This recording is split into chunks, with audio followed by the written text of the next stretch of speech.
In today's culinary journey straight from the bowels of gourmet innovation, and possibly the literal bowels of the city, we witness Chef Alchemisto transforming a humble manhole cover into a sizzling canvas of questionable gastronomy. Our episode opens with a poetic cracking of what appear to be eggs, possibly from a bird species yet to be named by science, or the result of some poultry laboratory incident. They are first coddled gently, then flung onto the searing hot manhole, where they sizzle in a refined oil slick that could lubricate a submarine. As the heat intensifies, so does the aroma, a delicate bouquet of flatulent sulfur and regret, wafting through the air like a biological weapon at a perfume counter. The bubbling fusion of egg and oil begins to resemble the surface of an alien swamp. But wait, the real magic begins when the chef enters what professionals call the chaotic improvisational phase. A handful of mystery spices, a suspiciously gelatinous substance, and a ladle of what might be battery acid are stirred together in the egg crater. Culinary purists may scream, but fusion is fusion. The final product? A steaming flatulent stew proudly presented for the finest palates or the most daring. It glistens like radioactive treasure and burps softly as it settles. Step aside, Michelin-starred chefs. Here comes the true artist of the culinary world, armed with nothing but a loaf of stale bread and zero respect for food safety. Introducing the mystery spread sandwich, the only meal that doubles as a test of your immune system. The magic begins as our artisan selects the mystery spread, a glorious, unidentifiable substance pulled from the depths of a fridge that probably deserves a hazmat inspection. Is it peanut butter? Hummus? Something from a science experiment gone wrong? Nobody knows, and frankly, nobody asks. For the pièce de résistance, utensils are cast aside. Who needs a knife when you have fingers? The spread is slathered on with a level of enthusiasm that makes you question when this person last saw soap. Each swipe leaves behind a beautiful medley of fingerprints, adding an artisanal, handcrafted touch that no five-star restaurant can replicate. But wait, there's more. If the stars align and you're truly blessed, the chef has recently scratched their backside, delivering an authentic heritage flavor that adds depth and tradition to the dish. This isn't just a sandwich, it's a connection to the primal instincts of mankind. The final step involves slapping on a second slice of bread, pressed firmly with hands that might have just wiped a counter or their nose. Who's to say? No plate, no wrapping. This creation is served as is, allowing you to fully appreciate its rustic charm. Bon appétit! Each bite is a thrilling gamble, a culinary adventure that will leave you wondering, was that a flavor or just a mistake? Either way, it's an experience you won't forget, or survive, who knows? Indian street food is a true feast for the senses. Our trip begins with the symphonic noise of dishes being washed in a charming rustic stream, followed by the preparation of radioactive orange dough fritters. A journey full of the most secret techniques of authentic master chefs. Juices where even the juicer is the work of nature itself and redefines the real fooding concept. Special and essential touches that only the most ancient techniques can provide. Ladies and gentlemen, grab your masks, sanitize those hands, and prepare your stomachs and nerves as we dive headfirst into yet another unforgettable adventure in the wondrous world of street food. Step aside, Michelin star chefs. There's a new culinary genius in town. Meet the true innovator of street food, a man with a glowing yellow dough mound, likely harvested from discarded traffic cones. With unmatched efficiency, he slaps it onto a shovel, because why use a cutting board? Then tosses it into oil so ancient it could have hosted the first Olympic Games. The result? Churros that shine with an industrial glow and taste like a road trip gone wrong. It's not just food, it's urban recycling on a plate. Bring your courage, some antacids, and maybe a health inspector. Enter the world of a chef who redefines traditional techniques with an unforgettable personal touch. Our rotund culinary artist begins by squeezing a lemon, not with his hands, but with his nipple, channeling ancient energy or just sheer audacity.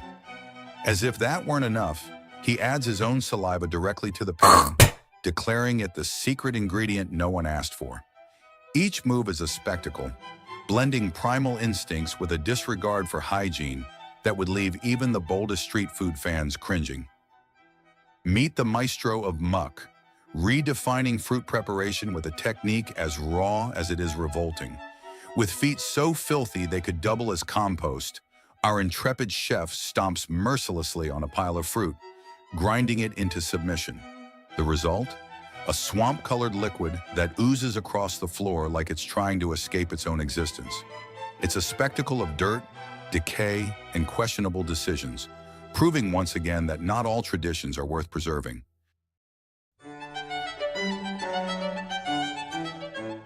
Welcome to the buzzing capital of questionable cuisine. Our chef, unfazed by the cloud of flies swarming his workspace, masterfully folds his dough with precision. The catch? Each fold traps a fly or two, entombing them like relics in an archaeological dig. The air is alive with the hum of insect wings, yet the chef works with serene confidence, as if extra protein were the secret to his recipe. The result? A dish that's equal parts bread and biodiversity, perfect for those craving a truly wild culinary experience. Brace yourselves for a dessert that defies categorization, part sweet, part unspeakable mystery.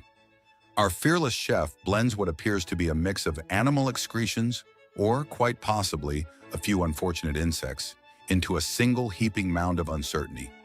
Is it fur, wings, or something far worse? The line between dessert and biology lesson blurs with every scoop. The textures are unsettling, the smell is distinctly wild, and the final result? A dish so bizarre, you'll question whether it's a treat or an experiment gone horribly wrong. Ah, behold the latest innovation in churro making. This isn't your grandma's churro, this is the farm-to-face edition. Our chef, with hands so filthy they could double as a petri dish, shapes the dough into perfect little replicas of bull's excrement. Why? Because why not add a little extra flavor, read bacteria, to your snack? With every squish and press, he injects a whole new meaning into handmade. The final product? A churro that's not just shaped like manure, but loved with hands that may or may not have touched a compost heap 5 minutes ago. Ooh, damn it. Who forgot to pay those guys again? Nah, I'm just kidding. This is the art of dishwashing, elevated to new, murky heights. Watch as our dedicated chefs scrub away in a lovely brown puddle of stagnant water. Because who needs a sink when you've got nature's own filtration system? The water's rich with flavor, and probably bacteria, adding that extra earthy touch to every plate. Each scrub is a masterclass in sustainability, using what appears to be nature's finest swamp water. Who knew dirty dishes could taste so adventurous? So next time you're looking for a truly authentic dining experience, just remember, the messier, the better. Move over, Michelin-starred amateurs. Manhattan's underbelly has birthed a culinary prodigy. Why bother with fancy grills or sous vide when you can steam a ribeye over the aromatic vapors of a city sewer grate? This genius combines sustainability with questionable hygiene, proving that flavor truly thrives where manholes meet ambition. Seasoned with the essence of motor oil and rat whispers, his steaks are a bold rejection of elitist dining. Eco-friendly and energy-efficient, his method makes farm-to-table look outdated. Forget Ramsay. The future is sewer to fork. Truly a chef for the ages, or the apocalypse. Step right up, folks, to the greatest culinary circus on earth. Watch crepes get drop-kicked into submission, syrup that's older than your grandma's dentures, and frying oil so seasoned it probably has voting rights. And the grand finale? Desserts so fresh they come with their own air force of bees, ready to defend every bite. This isn't cooking, it's a reality show for your digestive system. Feeling adventurous? Step aside, Gordon Ramsay. Last year's WWE crepe champion is back in action. Watch in awe as he crafts a crepe the size of a championship belt, only to obliterate it with a series of slaps, smacks, and finishing moves straight out of WrestleMania. This isn't cooking, It's Crepe Slam 2025. And the crepe, let's just say it tapped out. Ah, the street vendor of mystery soup, the unsung hero of questionable dining. He scoops up what could be soup or a suspicious liquid that might double as car engine fluid and dumps it onto a dry banana leaf.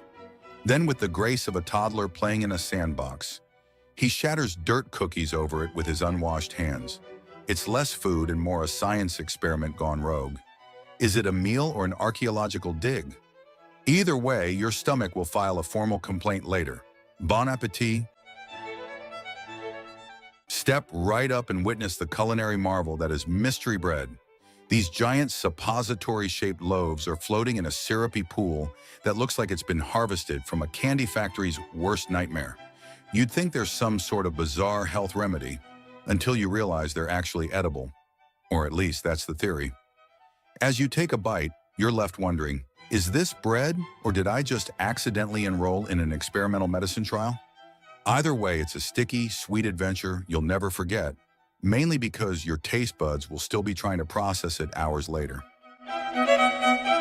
Enter the visionary chef, frying pancakes in what can only be described as vintage oil. This oil is so ancient, it might just have its own social security number. It's thick, black, and glistening, like it's seen some things. A substance so dark it could be a new form of fuel for the next space mission. As he flips those pancakes, you can almost hear the oil whisper, "You should have retired years ago, but here we are." It's not just frying, it's an epic saga of culinary survival. Step right up and meet the visionary chef, serving up sweet, suspiciously mysterious balls of something that might just be the world's most confusing dessert. These little goodies are swimming in syrup so sticky, you'd swear it's been collected directly from a bee rave. In fact, there are so many bees buzzing around, it looks like they're part of the recipe, as if to say, yeah, we made it sweet. And also, you're going to need a life insurance policy. It's not just dessert, it's a full-on adventure. Now here's the big question. How much would it take for you to down a shot of that syrup? Leave your wildest guesses in the comments. Bon appetit, or good luck with that bee-induced. This is the exquisite latrine stew, a delicacy like no other. It's a stew crafted with great care, effort, and an assortment of unique flavors that only the most refined palates can truly appreciate. From now on, instead of simply saying you're going to the bathroom, why not elevate the experience? Declare with elegance and sophistication, "I'm off to prepare a stew." It's a phrase that will leave everyone intrigued and wondering about the culinary masterpiece you're concocting. Truly a refined expression for the most discerning individuals. Welcome to Street Food Biohazard Edition, where today's special is a boiling swamp of regret stirred with what appears to be a piano leg from the 1700s. The consistency, diarrhea adjacent. The smell, classified. As our fearless chef churns this eldritch horror stew, I can only assume it's either a secret family recipe or an attempt to summon something unholy. Either way, someone, somewhere, is about to experience a life-changing bathroom event. This eminence, with the precision of a Renaissance painter and the sanitary standards of a medieval apothecary, takes a handful of this mysterious gruel and lovingly massages it into the leaf. Once the diarrhea durums are placed in the steamer, the real magic begins. Trapped in their humid tomb, they sweat profusely, as if aware of the fate that awaits them. The steam swirls around, infusing each torpedo with an extra layer of mystery, locking in the flavors, or more accurately, sealing in the warnings. With the finesse of a dystopian sushi chef, the vendor slices the diarrhea durums into thick, glossy rounds, his own take on New York rolls, if New York had fallen to Mad Max-style anarchy. Each cut reveals a swirling vortex of fear, wrapped in a banana leaf, barely holding things together. Arranged neatly, because nothing says fine dining like post-apocalyptic sushi. To truly elevate the experience, the vendor tosses the rolls into a bubbling vat of truck oil from 1993, ensuring each bite is infused with the rich, nostalgic taste of burnt rubber and questionable decisions. Bon appetit, warrior.